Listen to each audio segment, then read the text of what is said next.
It's interesting how hunting season has evolved for me.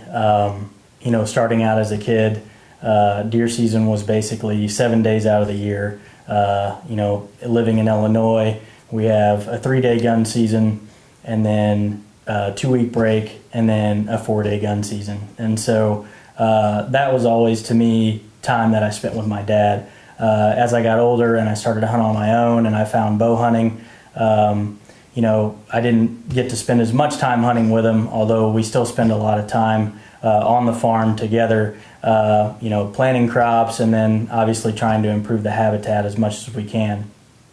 In the last few years, it's kind of come full circle for me. I spend most of my deer season behind a camera, and so we still find ourselves, my dad and I, setting aside time for the firearm seasons. I love bringing the camera along. He's got the muzzleloader shotgun in his hand, and we're just spending time together. We're catching up, you know, as we travel through these different phases in our lives. So gun season definitely means a lot to me, and so I'm always trying to, you know, have a good setup to where my dad's going to have a great hunt, and hopefully have a chance at a mature buck.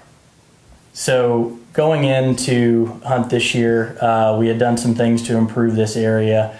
This is one of my dad and I's favorite spots. So we set up a redneck blind, and we left some grain out there, and then we also planted a green food plot as well. So we had some standing corn, and then we also had some turnips, and then we have a clover patch set up. So that trifecta of food, you know, holds a lot of deer in that area, and we knew we were going to be able to spend a lot of time out there because we were going to be warm and comfortable in that redneck blind.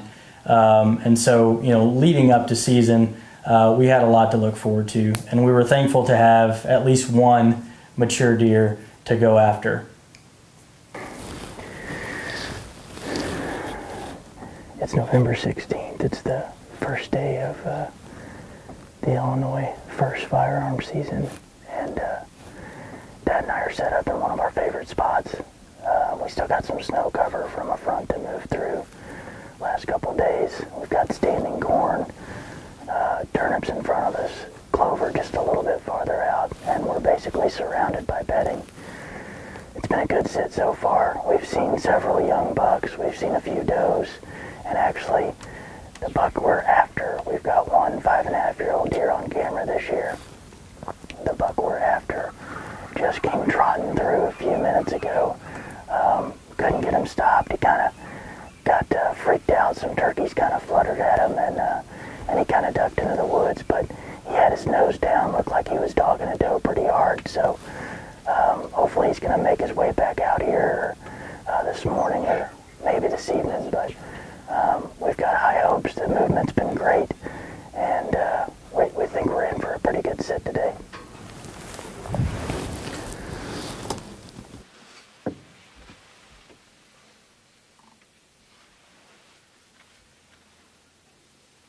Make sure the camera's cocked back all the way.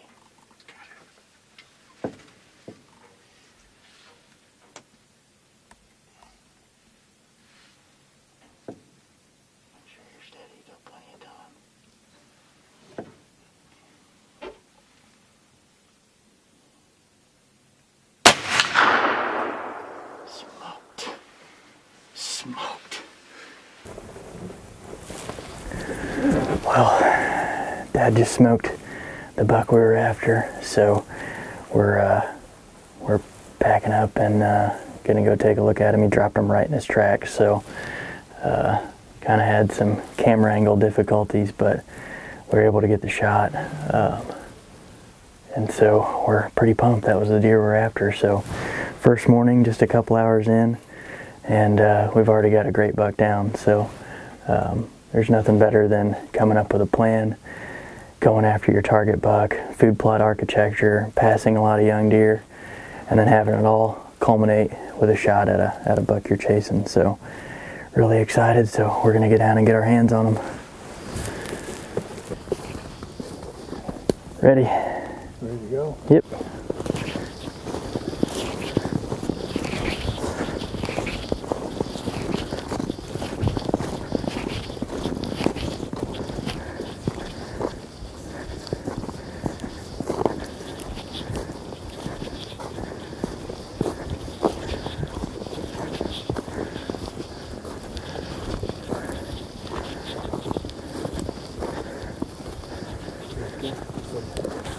Little base too. Wow. Got some kickers on him. 1, 2, 3, 4. 8 points. Look how it's palmated and bladed out there at the base.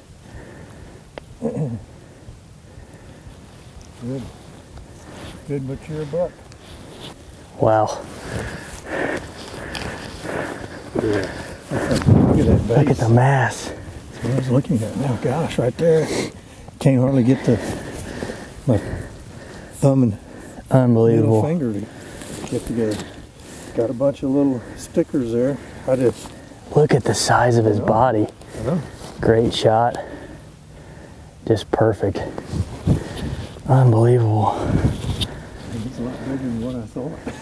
There's more here than what you think. Yeah, the mass and all these extra points, and it just goes to show. I mean, we were, we've been working with our neighbor Eric quite a bit, sharing photos. And this is a deer that he actually had on camera last year. We never actually, I don't think, got any trail cam pictures of him. We started sharing pictures again this year. Eric had him on camera, and then sure enough, I checked our camera that's over this scrape at the south end of the field, and he had been there, but all nocturnal. Sure enough, he came, trotting by and ran into the woods, couldn't get him stopped, and we did just a post-encounter interview, and sure enough, he had stepped right back out, and it was it's awesome, man. This is a really good deer. Yeah, it shocked me whenever came up here too. That's awesome. So great job, Scout. Yeah, good job, great shot. Another mature deer down. So I just can't get over the base. I don't know we've got one with that much coming out right there. Yeah, that's crazy mass. That's crazy. Just a really unique, cool deer. So this extra character, and like he's been rubbing trees, and just unbelievable. Golly.